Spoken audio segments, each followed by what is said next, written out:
Salut à tous, la fin de l'année est donc arrivée. On a vécu une année qui était plutôt folle, encore une année qui était pleine de rebondissements, de creux, de buzz, de vagues, d'explosions de volatilité, de baisse des taux, d'obsession sur les baisses des taux, de FOMO et de buy the dip. Une année durant laquelle on a appris que toutes les mauvaises nouvelles sont des bonnes nouvelles, parce que si c'est mauvais, c'est que la Fed, elle va baisser les taux, et la baisse des taux, c'est tout ce qui nous fait vivre depuis plus de 2 ans. On se lève tous pour la baisse des taux, visiblement.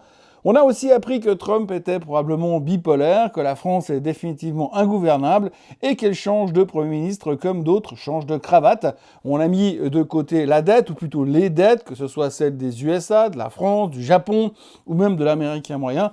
Tout le monde s'en fout de qui doit quoi, à qui et combien pour le moment. Et puis on a vécu une nouvelle année centrée sur la tech, les semi-conducteurs et bien sûr l'intelligence artificielle. On a vécu une redistribution des cartes avec Apple, qui n'est plus la plus grosse capitalisation mondiale, vu que c'est Nvidia qui a pris le job, mais par contre, les Magnificent Seven sont toujours bien présents. En cette fin d'année, les Magnificent Seven représentent 34,5% du S&P 500. Et même si pendant quelques temps, on a eu droit aux 8 magnifiques, aux 8 magnifiques, Broadcom ne s'est pas encore imposé durablement dans l'équipe, et à la fin de l'année, les actionnaires des 7 sociétés qui font le marché américain et qui sont les premiers artisans d'une concentration jamais vue dans l'histoire sont toujours un peu plus riches. À propos de riches, Elon Musk est définitivement l'homme le plus riche du monde et loin devant, viennent ensuite Musk qui va devenir encore plus riche en 2026 puisque SpaceX devrait être la plus grosse IPO de l'histoire, à moins qu'OpenAI se bouge les fesses pour essayer de lui passer devant. Ça sera un des duels de l'année à venir. En 2025, on a vu la Suisse atteindre de nouveaux sommets historiques sur le SMI. La plupart des indices du monde ont battu des records, mais tous ne sont pas au plus haut à l'aube de cette nouvelle année qui commence. Le S&P 500 a battu près de 39 fois ses records d'altitude. Et si l'on ramène ça sur l'année, ça fait un record tous les 6,43 jours sur l'indice de référence américain. Mais il y en a surtout deux qui ont fait parler d'eux, c'était l'or et l'argent. Le métal jaune, or a pris 72% et l'argent 170, à peu de choses près. Le Bitcoin s'est fait des allers-retours spectaculaires et termine l'année en mode dépressif. Le Japon a monté ses taux et atteint des niveaux records avec une dette qui n'a plus de limite. Et Nvidia est devenue une religion parmi les investisseurs. Certains ne jurant plus que par la société de Jensen Huang. Tout ça pour vous dire que, comme chaque année, je me pose la question de savoir comment je vais vous résumer l'année que nous venons de vivre tous ensemble. Cette fois, j'ai décidé de vous faire un abécédaire pour se rappeler de ce qu'on a vécu. Donc, bienvenue dans ce dernier Morning Bull Live de l'année. Bienvenue dans l'abécédaire financier de 2025. Nous sommes le 31 décembre 2025 et je suis Thomas Veillet.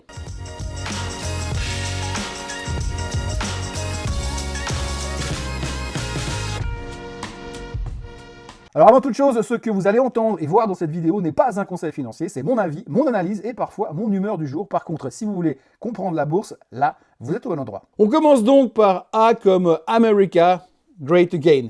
En 2025, on a pu assister au retour de Donald Trump qui, après sa victoire de novembre 2024, est venu prendre le poste du type le plus important de la finance mondiale, puisqu'entre ses décisions politiques, ses tarifs douaniers et ses multiples posts sur les réseaux sociaux, le président américain s'est imposé comme le facteur le plus ingérable de la finance mondiale, puisqu'il peut nous retourner le marché et nous faire exploser la volatilité entre son petit-déj et son dîner et nous dire plus ou moins le contraire dans les 5 heures qui suivent.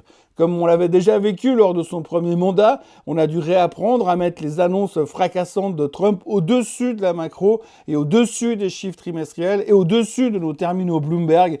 Et je crois déjà pouvoir vous dire que ça va continuer, en tous les cas jusqu'aux midterms. Les plus grandes choses que Trump a accomplies en 2025, mis à part foutre un bordel total dans les chaînes d'approvisionnement et les droits de douane, sont principalement sa tentative de prise de pouvoir à la Fed, sa tentative de virer une gouverneure de la Fed, la création du plus grand shutdown de l'histoire et les intérêts de la dette qui dépassent le budget de l'armée. B comme BlackRock. Si vous pensiez que le retour de Trump faisait de lui le patron absolu, c'est que vous avez oublié de regarder qui possède les clés de la boutique.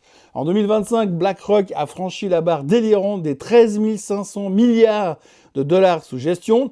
Pour vous donner une idée, si Larry Fink décidait de racheter la France, il lui resterait largement assez de monnaie pour se payer l'Allemagne et faire des travaux pour restaurer Berlin.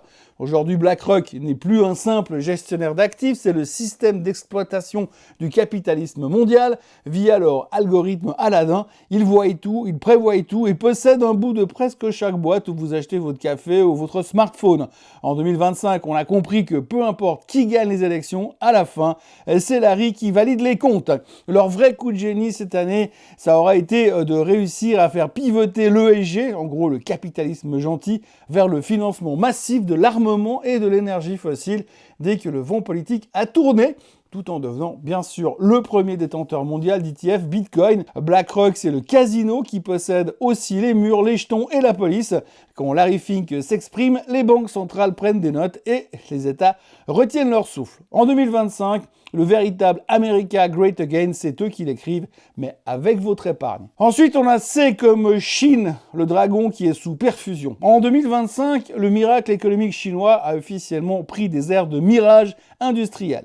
Pékin a passé l'année à tenter de ranimer son économie à coups de défibrillateurs monétaires, mais le patient refuse de sortir du coma. Entre une crise immobilière qui n'en finit pas, des villes fantômes entières qui servent désormais de décor pour des films post-apocalyptiques, et une consommation intérieure plus plate qu'un électroencéphalogramme de trader après un crash, le dragon a le souffle court. L'usine du monde est devenue le terrain de jeu d'un État qui préfère surveiller ses milliardaires que de les laisser investir.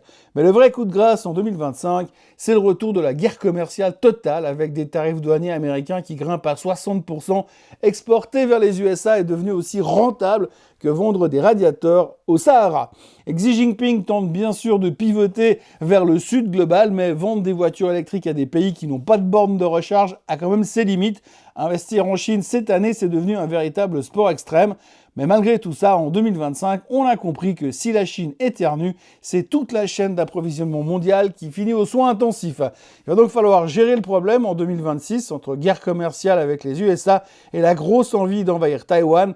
On va en reparler plus d'une fois. Ensuite, il y a D comme Doge, la tronçonneuse d'Elon Musk. En 2025, la finance mondiale a découvert que le Dogecoin n'était plus seulement un mème avec un chien dessus, mais un ministère officiel, le Department of Government Efficiency. L'efficience du gouvernement, il faut aller chercher les points quand même. Sous la direction d'Elon Musk, ce nouveau jouet de l'administration Trump a eu pour brève mission de passer le budget fédéral américain en lance-flamme, avec pour objectif de virer 2000 milliards de dollars de dépenses publiques, soit l'équivalent du PIB d'Italie, juste en supprimant des formulaires et des fonctionnaires. Sur le marché, c'était le grand 8 émotionnel. D'un côté, les investisseurs jubilaient devant cette promesse de dérégulation totale où on pourrait bientôt construire une usine de fusées sur une réserve protégée en remplissant un simple tweet. Et de l'autre, c'était un peu la panique. Musk gère l'État comme le rachat de Twitter, justement, en mode tronçonneuse. On coupe d'abord, on réfléchit ensuite. Entre deux licenciements massifs par mail et des critiques directes sur la Fed, le Dutch Father a transformé la gestion budgétaire en un reality show ultra volatile. En 2025, l'efficacité gouvernementale ressemble plutôt à un saut dans le vide, mais sans parachute. On ne sait pas si l'Amérique va devenir une start-up rentable ou faire faillite en direct sur X, mais une chose est sûre, Musk n'a jamais été aussi proche de devenir le directeur financier d'une planète qu'il veut déjà quitter. La lune de miel du Doge de Musk et de Trump n'a pas duré, le trouble s'est rapidement écharpé sur les réseaux sociaux et le président est repassé au V8 Essence à la place d'un bon vieux sèche-cheveux de chez Tesla. Le passage de Musk comme femme de ménage s'est quand même fait remarquer puisque pas plus tard qu'en ce mois de décembre, on a attribué 105 000 disparitions de postes de travail au CEO de Tesla lui-même. O comme énergie, le retour du dirty business. En 2025, on a officiellement rangé les discours lénifiants sur la transition écologique au placard des bonnes intentions avec le slogan « Drill baby drill », devenu la nouvelle bible de la Maison Blanche. L'Amérique a ouvert les vannes à fond, transformant le pétrole et le gaz de schiste en armes de destruction massive contre l'inflation. On ne parle plus de décarbonation, mais de domination énergétique. C'est l'année où le réalisme froid a repris le dessus sur le romantisme vert pour alimenter les fermes de serveurs de l'IA qui pompent autant qu'un pays européen. On a dû réhabiliter tout ce qui brûle, du charbon au gaz naturel. Pendant que l'Europe se débat avec ses factures et ses normes complexes, les USA et les pays du Golfe eux, se sont partagés le gâteau des profits records. Le secteur de l'énergie en 2025, c'est devenu le paradis des investisseurs qui n'ont pas d'état d'âme, mais qui aiment les dividendes bien gras. On a compris que la croissance propre était un concept de luxe pour période de taux zéro. En 2025, si tu veux de la puissance pour faire tourner tes algorithmes et tes usines, tu regardes pas la couleur de la fumée, tu regardes le prix du baril. C'est le grand retour du capitalisme fossile, porté par une soif de data et un mépris total pour les accords de Paris, désormais plus ignorés qu'une mise à jour de conditions générales d'utilisation ou d'un disclaimer à la fin d'un rapport d'analyse tout droit sorti d'une banque d'affaires. F comme Fed, Jérôme Powell sous pression, mais bientôt à la retraite. En 2025, le métier de président de la Réserve fédérale est officiellement devenu l'emploi le plus ingrat de la planète, juste après le Premier ministre sous Macron Ier.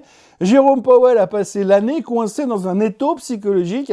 D'un côté, une inflation qui joue les prolongations à cause des nouveaux tarifs douaniers de Trump. De l'autre, un président qui l'insulte copieusement à chaque petit déjeuner sur Truth Social en le traitant de stupide et d'incompétent. Le slogan de la Maison-Blanche était très clair en 2025. Baisse les taux ou je te vire. Le problème, c'est que Powell ne peut pas être légalement viré pour un désaccord sur les taux, mais ça n'a pas empêché Trump de tenter le coup avec une des gouverneurs de la Fed qui avait mal déclaré ses résidences, à mettre la pression sur Powell en l'accusant d'avoir mal géré les travaux de rénovation de la Fed. Et pour terminer, il a même réussi à infiltrer un de ses hommes à la Fed, Steven Miran, qui passe dorénavant son temps à gesticuler pour réclamer comme son président plus de baisse de taux et plus vite. Dans les salles de marché, on ne regarde plus les chiffres du chômage, on scrute le niveau de résistance nerveuse de Powell. La Fed est devenue une zone de combat pour l'indépendance des institutions. Chaque réunion du FOMC en 2025 ressemblait à un épisode de Succession où l'on se demande si Jérôme va craquer et offrir la baisse des taux que Trump exige pour financer sa dette abyssale ou s'il va tenir bon au risque de déclencher un séisme constitutionnel. En 2025, la politique monétaire n'est plus une science économique, c'est une partie de poker mentor où le banquier central essaye de sauver le dollar pendant que le pouvoir politique essaye de transformer la planche à billets en distributeur de billets de Monopoly. En 2026, Powell va partir à la retraite, laissant la place à un des deux Kevin, Hassett ou Warsh, qui sont tous les deux en train d'essayer de jouer à qui est le plus beau clone de Trump. G comme Gold, mais aussi G comme j'ai acheté de l'argent, et c'est pas mal non plus. En 2025, l'or a officiellement arrêté d'être un truc de papy survivaliste pour redevenir le roi absolu de la finance mondiale, alors que tout le monde guettait l'explosion du Bitcoin. C'est le vieux métal jaune qui a pulvérisé record sur record pour franchir la barre lunaire des 4000 $ l'once, puis des 4500. On peut quand même des fois se demander pourquoi, parce qu'à ce jour, l'or ne paye toujours pas de dividendes et ne guérit pas non plus le cancer. Mais si on devait trouver des raisons entre Trump qui traite le dollar comme une variable d'ajustement et des banques centrales qui achètent des lingots par palette pour ne pas ou plus dépendre de l'oncle Sam, la confiance dans le papier-monnaie est devenue une espèce en voie de disparition. Et puis surtout, l'or est devenu populaire. Tout le monde traite de l'or presque aussi facilement qu'on traite Nvidia. Mais la vraie surprise du chef, c'est son petit frère, l'argent métal. Longtemps resté dans l'ombre, le métal du pauvre s'est offert un bull run d'anthologie, grimpant de près de 170% sur l'année pour flirter avec les 85 $. En 2025, l'argent a bénéficié du combo parfait, une demande industrielle massive pour les panneaux solaires et l'électronique de l'IA, couplé à un effet de rattrapage ultra violent. Quand les épargnants ont réalisé que l'or devenait trop cher, ils se sont rués sur l'argent, créant un méga silver squeeze qui a fait transpirer les banques court-termistes. Aujourd'hui, posséder de l'or ou de l'argent n'est plus un signe de pessimisme, c'est juste être le seul type lucide dans une pièce où les institutions jouent au poker avec votre futur. En 2025, si ça ne brille pas dans votre coffre, ça n'existe pas. En résumé, depuis le temps qu'on nous dit que l'or va à 4000 et que si l'argent casse les 30, il va à 100, ça a fini par arriver et ça aura été spectaculaire. H comme hedge fund, le fantasme absolu de l'investisseur. On imagine des loups de Wall Street qui battent le marché à tous les coups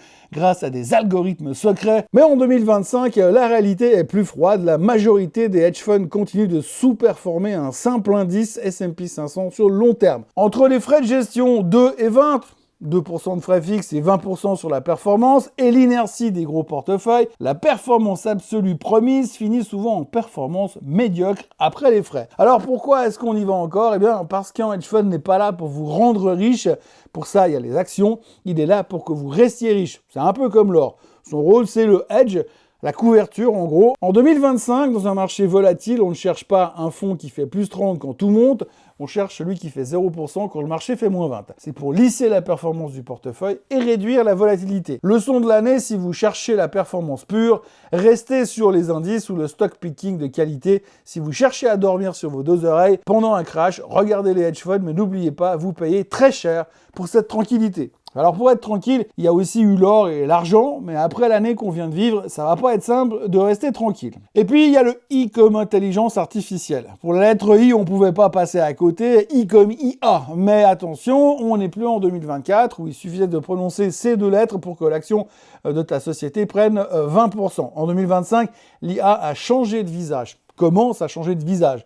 L'année 2025 restera comme celle du grand examen. Après l'euphorie, et les marchés ont commencé à se poser des questions qui fâchent. On a vu Nvidia et les 6 autres magnifiques investir des centaines de milliards dans des infrastructures colossales.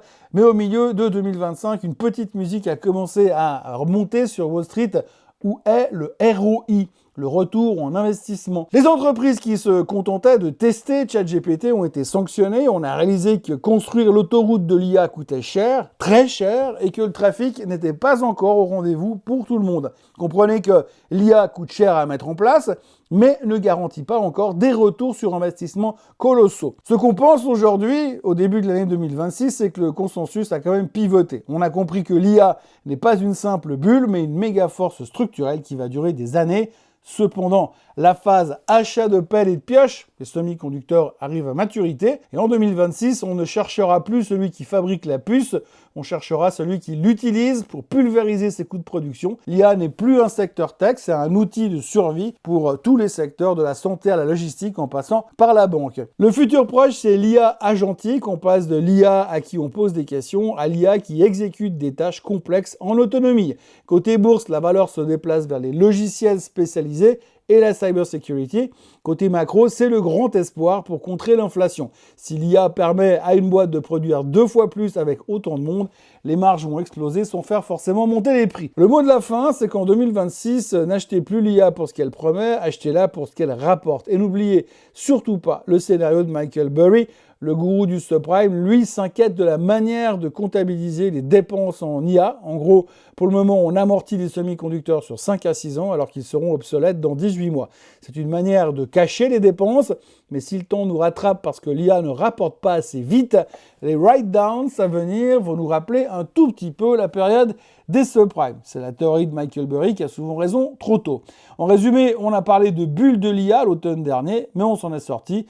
Mais on risque d'en reparler quand même, sans compter qu'il va falloir délivrer les prochaines publications trimestrielles. Et puis I, c'est aussi I comme inflation, puisqu'en 2025, on en a beaucoup parlé, on l'a beaucoup craint, mais à la fin, tout le monde s'est habitué à avoir une inflation à 3% comme étant un lieu commun aux States. Même la Fed s'y est faite. Et les prix ont augmenté de 25% sur 5 ans, mais visiblement tout le monde s'en fout, parce qu'ils ont gagné beaucoup plus sur la même période, en étant longue, Nvidia en levier. J comme Japon. Oubliez tout ce que vous saviez sur l'archipel. En 2025, le Japon a brisé un tabou vieux de 30 ans. Au pays du soleil levant, on est sorti de l'ère de la déflation en 2025. Pour la première fois depuis des décennies, l'inflation japonaise n'est plus un accident passager, mais une réalité installée portée par des hausses de salaire records. Face à ça, la Banque du Japon a dû trancher. Les taux sont enfin sortis de la léthargie. Ce passage des taux zéro à une normalisation réelle a agi comme un électrochoc. Le yen n'est plus une monnaie de financement bon marché pour redevenir une valeur refuge agressive qui assèche un peu les liquidités qui alimentaient la spéculation mondiale, le fameux carry trade. En décembre, la BOJ a monté les taux et laissé ouvert la porte à une nouvelle hausse ou des nouvelles hausses en 2026. C'est la seule banque centrale du monde qui aura monté les taux en 2025 et qui a enfin une femme Premier ministre. Le 10 ans japonais est remonté à 2% et même pour les caisses de pension, ça commence à être intéressant d'investir à la maison, ce qui pourrait faire craindre à des mouvements de capitaux transcontinentaux qu'on n'a pas forcément envie de voir. Si le yen commence à remonter et que les taux continuent à se renforcer, on pourrait avoir un tsunami économique qui se prépare. K comme crash. Dans l'inconscient collectif, c'est le bruit du verre qui se brise, les visages défaits devant les écrans de Times Square, les mecs sur les rebords des fenêtres en 1929, l'étiquette foreclosure sur les maisons en 2008. Mais aujourd'hui, de nos jours, un crash ne ressemble plus aux images des Épinal de l'ancien temps. C'est un monstre froid, numérique et qui peut être d'une rapidité foudroyante. Imaginez un immeuble de 100 étages où tout le monde se rue vers l'unique porte de sortie en même temps. En 2025, nous avons accumulé du bois sec pour allumer le feu, une concentration historique sur une poignée de géants de l'IA, un recours massif aux leviers financiers et des valorisations complètement hors sol par moment. Dire d'où viendra le prochain crash est impossible, autant essayer de prévoir la météo du mois de mai 2045 en se basant sur le sens du vent ce matin, mais une chose est sûre, on en aura un de crash. Reste à voir si ça sera en 2026 ou plus tard. La question n'est plus if, mais la question c'est when. On a essayé de pousser les marchés au crash l'an dernier, surtout à l'automne, mais comme tout le monde était au courant et que tout le monde l'attendait, ce fameux crash, eh bien, les crashs annoncés, ça ne fonctionne pas, donc ça n'a pas fonctionné. En 2026, il faudra surveiller les excès de conviction, les chauffeurs de taxi qui rendent les plaques pour se mettre au trading, les gamins de 15 ans qui traitent du Nvidia avec la carte de crédit de papa. Ce sont les signes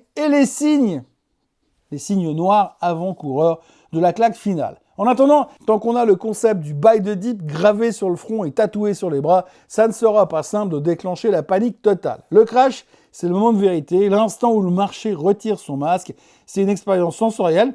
Votre estomac se noue, votre instinct vous hurle de tout vendre, mais c'est surtout précisément là que se gagne votre liberté financière. Un crash, c'est aussi un transfert de richesse des mains tremblantes vers des mains plus fermes. Et en 2026, si crash il y a, et si vous avez gardé du cash de côté, vous ne verrez pas ça comme une catastrophe, mais vous verrez peut-être ça comme l'opportunité d'une vie. Des soldes sur des joyaux technologiques que vous n'auriez jamais pu vous offrir auparavant. Le taureau monte l'escalier, mais l'ours, lui, saute par la fenêtre. Préparez quand même votre parachute juste au cas où, mais gardez vos yeux bien ouverts. C'est au fond du trou qu'on trouve les pépites les plus brillantes. L comme liquidité. La liquidité, c'est le concept le plus abstrait pour le débutant, mais le plus vital pour le professionnel. Si la bourse était une voiture, les profits seraient le moteur, mais la liquidité serait l'essence. En 2025, nous avons appris une leçon brutale. Sans essence, même une Ferrari reste au garage. Le bilan de 2025 cette année, on l'a vécu sur un fil tendu. D'un côté, les banques centrales ont continué leur quantitative tightening, le QT, aspirant l'argent du système pour combattre les restes d'inflation. De l'autre, l'explosion des besoins de financement pour l'IA et la dette souveraine a créé une soif de cash sans précédent. Le résultat, un espèce de marché à deux vitesses, les grandes capitalisations ultra liquides ont aspiré tous les flux, laissant les small caps et les secteurs moins à la mode dans un désert transactionnel. En fin d'année, la Fed a stoppé son QT et pour les derniers jours de l'année et pour le début de l'année à venir, on est déjà parti sur ce qui ressemble à un QE, un quantitative easing qui devrait permettre de soutenir à nouveau l'économie. Heureusement que la Fed est toujours notre amie. En 2026, la grande question sera celle du refinancement. Quand des trillions de dettes devront être renouvelées à des taux plus élevés qu'auparavant, y aura-t-il assez de liquidité pour tout le monde? Mais elle, c'est aussi elle comme levier. Un levier, dans le dictionnaire, c'est un outil pour soulever des montagnes. En finance, c'est l'art d'acheter avec de l'argent qu'on n'a pas. C'est de l'adrénaline pure du trading, mais c'est aussi l'accélérateur qui peut vous envoyer dans le décor à la première courbe. On l'a encore vu récemment sur l'argent. En 2025, beaucoup ont succombé à la tentation avec l'explosion de l'IA. L'argent emprunté a coulé à flot vers les options et les produits dérivés. On a vu des portefeuilles multipliés par 10 en quelques mois. L'illusion était parfaite. Pourquoi se contenter de 10% de hausse quand le levier vous offre 100%? Le marché semblait unidirectionnel et le levier était devenu la norme, pas l'exception. Mais comme on dit à Wall Street, le levier c'est comme l'alcool, ça vous rend plus audacieux jusqu'à ce que la gueule de bois se pointe. La chose qu'il faudra surveiller en 2026, c'est la violence des corrections. Si elle est trop brutale, elle va déclencher des margin calls, les appels de marge, et là, ça sera l'effet boule de neige garanti. M comme Magnificent Seven, Apple, Microsoft, Alphabet, Amazon, Meta, Nvidia et Tesla, en 2024 et en 2025, elles n'étaient pas seulement des actions, elles étaient le marché à elles seules. Le bilan de 2025, cette année, a été celle de la grande divergence. On a vu le groupe se fissurer un peu. D'un côté, ceux qui ont réussi à monétiser l'IA massivement, les gagnants du cloud et des puces. De l'autre, ceux qui ont lutté face à une consommation chinoise en berne ou une régulation antitrust de plus en plus agressive. Les investisseurs ont arrêté d'acheter le panier des 7 aveuglément pour redevenir un peu plus sélectif avec le trade de Nvidia contre tous, Apple le mal aimé et Tesla, on ne sait pas trop. Néanmoins, à la fin de l'année, il représente toujours 35% du S&P 500. La question qu'on devra se poser en 2026, c'est de savoir si on peut encore doubler la taille quand on pèse déjà 3 000 ou 4 000 milliards de dollars. C'est le défi de 2026. Pour continuer à briller, ces géants ne doivent plus seulement dominer, ils doivent réinventer des pans entiers de l'économie mondiale. La question n'est plus de savoir si elles sont de bonnes entreprises, elles sont fantastiques, mais si leur valorisation laisse encore de la place aux rêves, et si l'avenir de l'IA est toujours entre leurs mains. Et puis M, c'est aussi M comme Morning Bull. Le Morning Bull Live continue, bien sûr, en 2026, mais en plus, il y aura plein de nouvelles choses sous le nom Morning Bull. Je ne vous en dis pas plus, mais tenez-vous prêts quand même au courant du mois de janvier ou au mois de février. Et puis, il y a N comme Nvidia. Bien sûr, en 2025, c'était plus une action, c'était une religion. Jensen Huang est devenu le chef d'orchestre de l'économie mondiale et chaque publication de résultats était attendue comme un des 10 commandements. L'année 2025 a été celle de la transition entre la puce et le système. On a arrêté de parler uniquement du H100 pour voir débarquer massivement l'architecture Blackwell. Le récit a changé. Nvidia n'est plus un simple vendeur de composants, c'est du bâtisseur des usines à IA du monde entier. Malgré les craintes d'une bulle, la demande des GAFAM n'a pas faibli en 2025, car ne pas acheter du Nvidia revenait à déclarer forfait dans la course à l'IA. On a vu le titre franchir des sommets de capitalisation que personne n'aurait osé prédire, devenant la force gravitationnelle qui entraînait tout le S&P 500 dans son sillage. L'enjeu de 2026, ce sera le risque. Le risque n'est pas la concurrence, mais c'est la saturation. Est-ce que les clients peuvent continuer à dépenser des centaines de milliards par an éternellement, et surtout pour des processeurs qui seront obsolètes dans 18 mois? Le marché va désormais surveiller un indicateur unique, l'utilisation réelle de cette puissance de calcul chez les clients finaux. Nvidia est devenue un classique de l'investissement. Elle contrôle l'IA et sans Nvidia, c'est même pas la peine de se lever. En 2026, posséder du Nvidia n'est plus un pari spéculatif, c'est détenir une part de l'infrastructure mondiale. Mais attention, la concurrence arrive. Haut comme or noir, le pétrole a encore été une des stars de l'année à sa manière. Oui, parce qu'il, quoi qu'il fasse, qu'il monte ou qu'il baisse, c'est toujours le centre du monde, le nerf de la guerre. La demande était forte en début d'année, puis elle s'est calmée sur la seconde partie. Les stocks sont très élevés et l'offre est abondante. L'OPEP a tenté d'ouvrir un peu les robinets et Trump a foré comme un fou et a inondé le marché. Depuis plusieurs mois, le baril est dans une tendance baissière et le président américain veut encore faire baisser le gallon de 30%. La pression devrait donc continuer. Alors oui, on sait que les soubresauts et les espoirs de paix entre Russie et Ukraine peuvent secouer le baril ces prochains temps. Ça sera probablement insuffisant pour contrer la descente aux enfers. Après, on sait aussi que le prix du baril est un indicateur de bonne santé économique, et plus ça baisse, plus ça veut dire que ça va pas si bien que ça. Pensons-y quand même. Sans oublier qu'un WTI à 58 $ le 31 décembre, ça n'arrange que moyennement la Russie qui a tout de même un coût d'extraction élevé et qu'en dessous des 70 $, l'équilibre budgétaire russe devient assez utopique. Et puis il y a le P comme PE ratio et valorisation délirante. Le PI, c'est l'étiquette de prix sur votre action. Combien de fois êtes-vous prêt à payer les bénéfices? En 2025, avec l'euphorie de l'IA, on a vu des valorisations redevenir totalement délirantes, rappelant les pires heures ou les meilleures heures de la bulle Internet de l'an 2000. Oui, parce qu'on oublie un peu trop souvent que quand vous achetez une boîte avec un PI de 100, ça signifie mathématiquement qu'il faudra un siècle de profit actuel pour rembourser votre mise initiale. C'est un pari sur une croissance parfaite sans le moindre grain de sable. En 2025, certains secteurs technologiques ont décollé vers la stratosphère, déconnectés de toute réalité comptable. On a payé l'espoir au prix fort, oubliant que derrière chaque action, il y a une entreprise qui doit un jour cracher du cash réel. Salutations amicales à Palantir. En 2026, les investisseurs ne veulent plus payer n'importe quel prix pour de la croissance hypothétique. La sélection se fait désormais par le bas. On cherche les entreprises raisonnables qui affichent des PI cohérents face à leur croissance réelle, à moins que la folie de l'IA reprenne de plus belle l'année prochaine. Je pense néanmoins qu'il serait intelligent de diversifier et d'harmoniser entre actions de rendement et actions de croissance stratosphérique parce que toute sortie de route se fera dans l'extrême douleur. Le Q, c'est Q comme Quantum Computing. Si l'IA était le séisme 2024, l'informatique quantique est le tsunami qui se prépare à l'horizon 2030. Mais c'est dès aujourd'hui en 2026 que les premières grandes manœuvres financières ont l'air de commencer. Alors pourquoi est-ce que c'est une révolution ? On ne parle plus d'ordinateurs un peu plus rapides, mais d'un changement de paradigme. Là où un ordinateur classique traite des 0 et des 1, l'ordinateur quantique utilise des qubits qui peuvent être les deux à la fois. Ouais, j'avoue que moi non plus je comprends pas tout, mais apparemment il faut quand même commencer à se documenter sur la chose parce que même Jensen Huang pense que ça viendra plus tôt que prévu. Bref, le quantum computing, c'est une puissance de calcul capable de résoudre en 3 minutes ce que le plus puissant des supercalculateurs mettrait 10 000 ans à traiter. En 2025, on a vu les investissements massifs des GAFAM et des États se multiplier dans la thématique.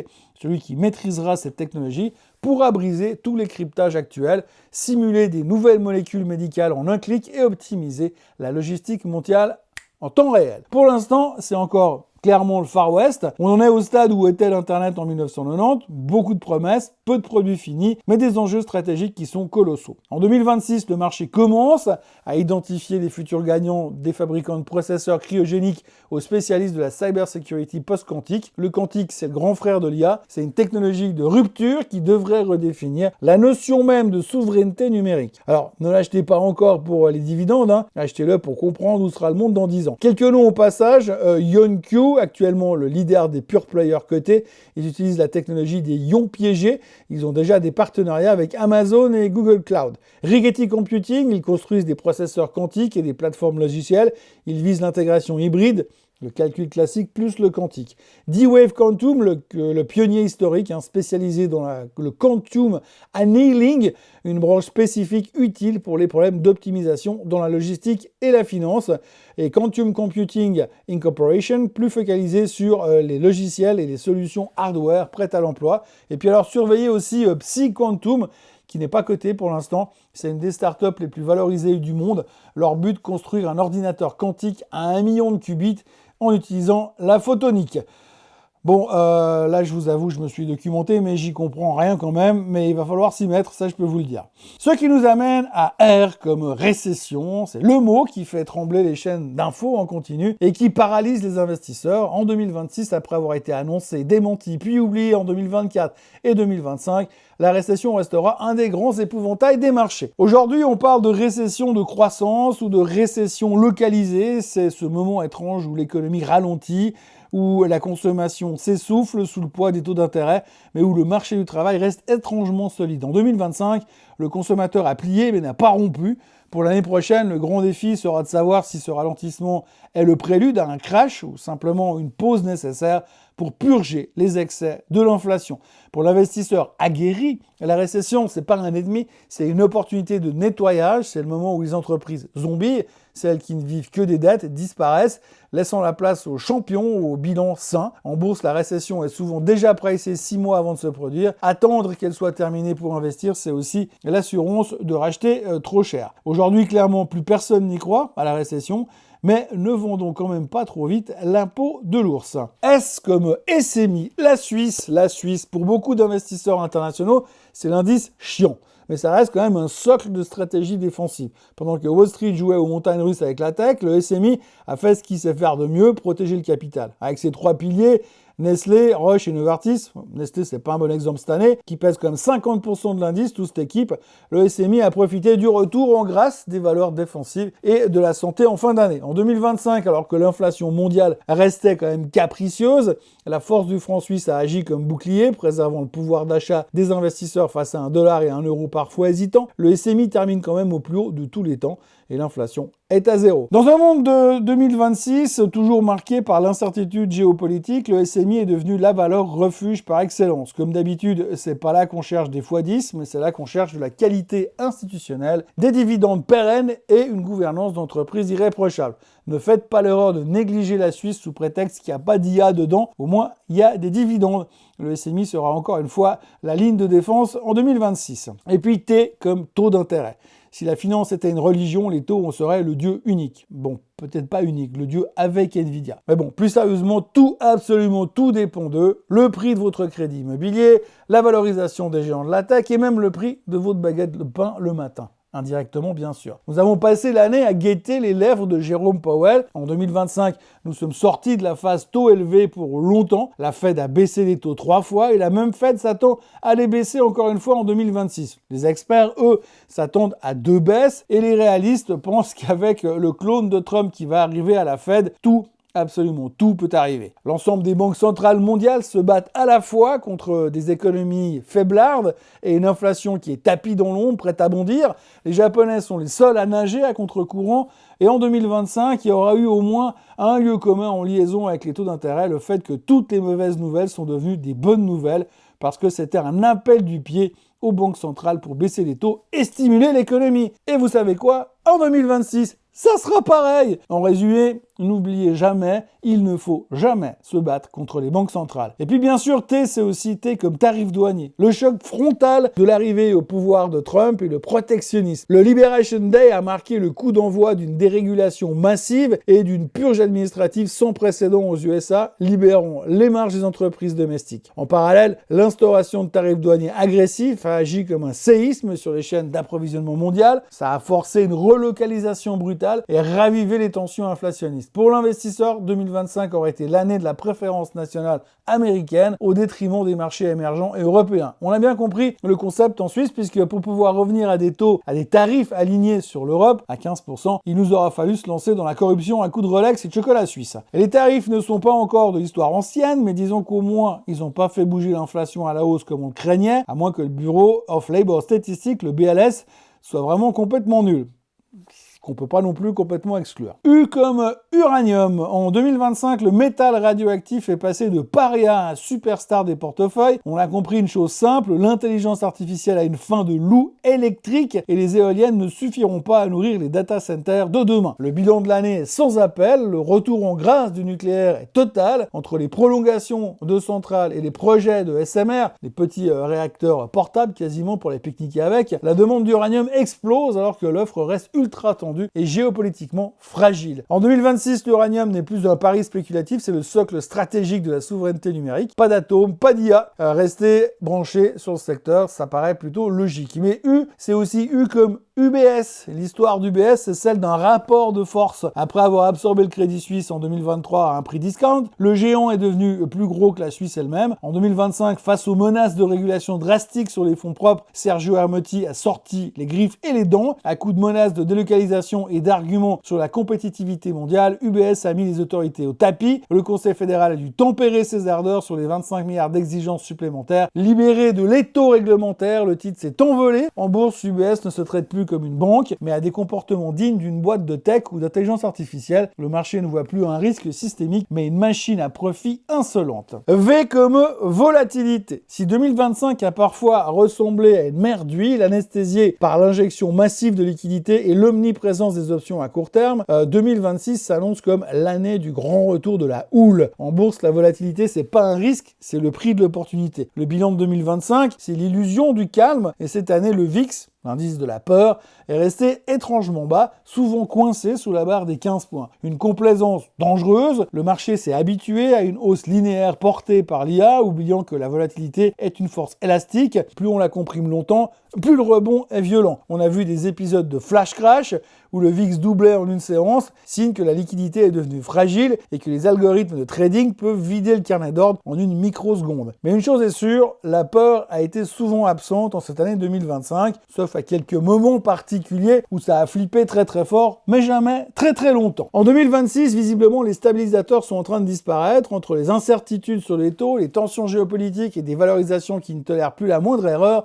Le Japon et un éventuel retour du yen, le VIX pourrait rugir à nouveau. W comme Warren Buffett, à tout seigneur, tout honneur. À l'aube de 2026, l'oracle d'Omaha n'est plus seulement un investisseur, il est devenu le baromètre ultime de la prudence. Alors que le marché célébrait l'IA avec une euphorie parfois aveugle, le patriarche de Berkshire Hathaway a passé l'année 2025 à faire une chose très précise, vendre et accumuler du cash. Buffett a accumulé un trésor de guerre qui dépasse les 325 milliards de dollars. Alors rassurez-vous, c'est pas un manque d'idées, c'est un message. En liquidant massivement ses positions historiques, Apple, Bank of America, il a envoyé un signal clair, les prix actuels ne reflètent plus la valeur réelle. Buffett ne cherche pas à deviner le top du marché, il se prépare simplement à ce qui viendra après. Pour lui, le cash n'est pas un actif mort, c'est une option sur le chaos. Il attend que le sang coule dans les rues, comme il dit, pour déployer sa puissance de feu. La question de sa retraite n'est plus un tabou, c'est une réalité que le marché a commencé à intégrer. Si la succession est plus ou moins organisée, l'aura de Warren Buffett reste irremplaçable. Sa gestion actuelle ressemble à un testament stratégique, laisser une structure d'une solidité indestructible, capable de traverser n'importe quelle récession ou crash majeur. En 2026, posséder du Berkshire,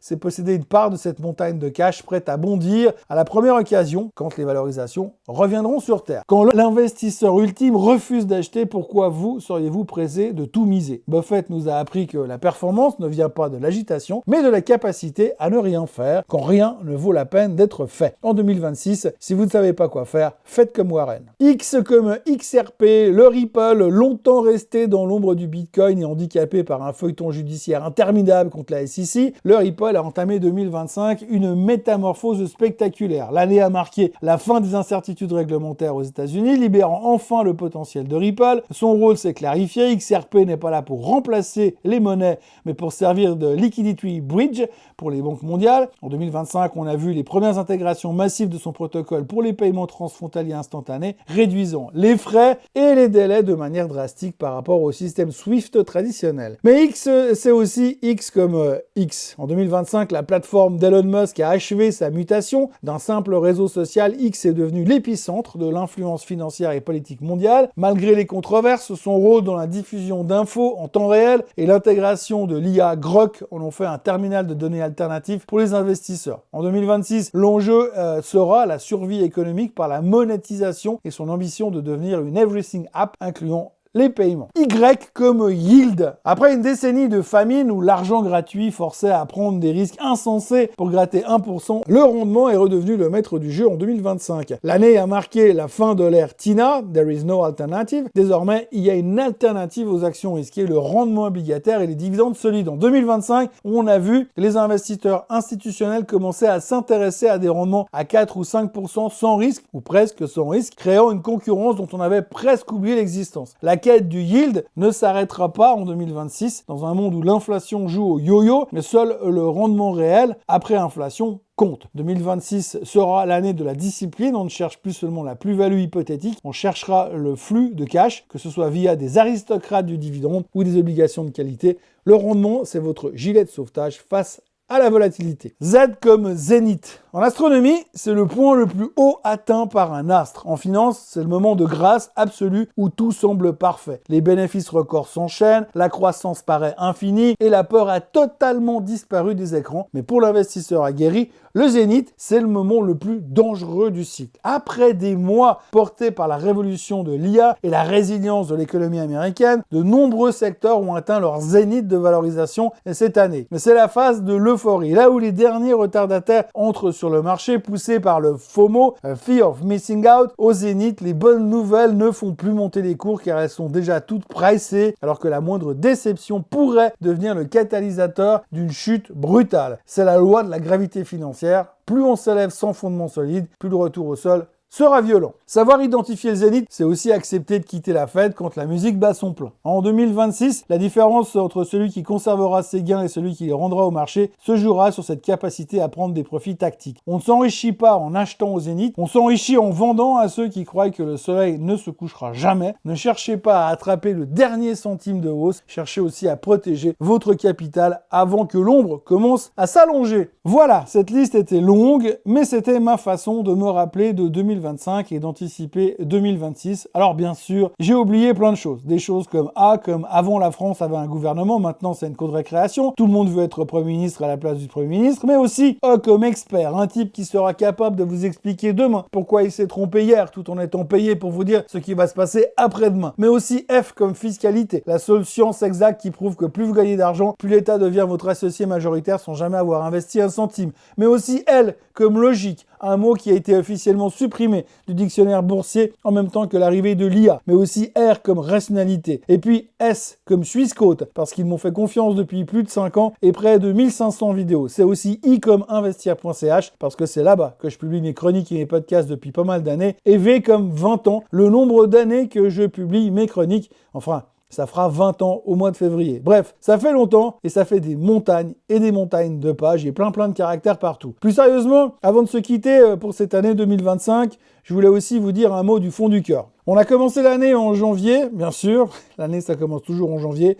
On était à un peu moins de 50 000 sur cette chaîne aujourd'hui, alors qu'on boucle le mois de décembre. Les chiffres disent qu'on sera 100 000 à Noël prochain. 100 000 followers, c'est l'étape prévue de 2026. Je ne sais pas si vous vous rendez compte, c'est une ville entière. Bon, c'est une petite ville, hein. C'est un stade de foot, un gros stade de foot rempli de gens qui ont décidé de prendre leurs finances en main, de ne plus subir, de comprendre et de rire aussi un peu dans ce monde de fou. Donc merci pour votre fidélité, pour vos commentaires, souvent drôles, parfois piquants, mais toujours bienveillants, plus ou moins. Merci de me faire confiance pour décrypter ce bordel financier chaque matin. Ce qu'on a construit ici, c'est un peu plus qu'une chaîne YouTube, enfin j'espère. C'est une espèce de communauté de gens qui sont passionnés. Sans vous, je parlerais tout seul devant mes écrans et je peux vous dire que ce serait beaucoup moins fun. Je vous souhaite donc de passer un magnifique réveillon, de profiter de ceux que vous aimez, de débrancher un peu des écrans, sauf pour regarder mes vidéos en boucle, et on se retrouve en 2026 pour de nouvelles aventures. Et d'ores et déjà, excellente année 2026. Bye bye!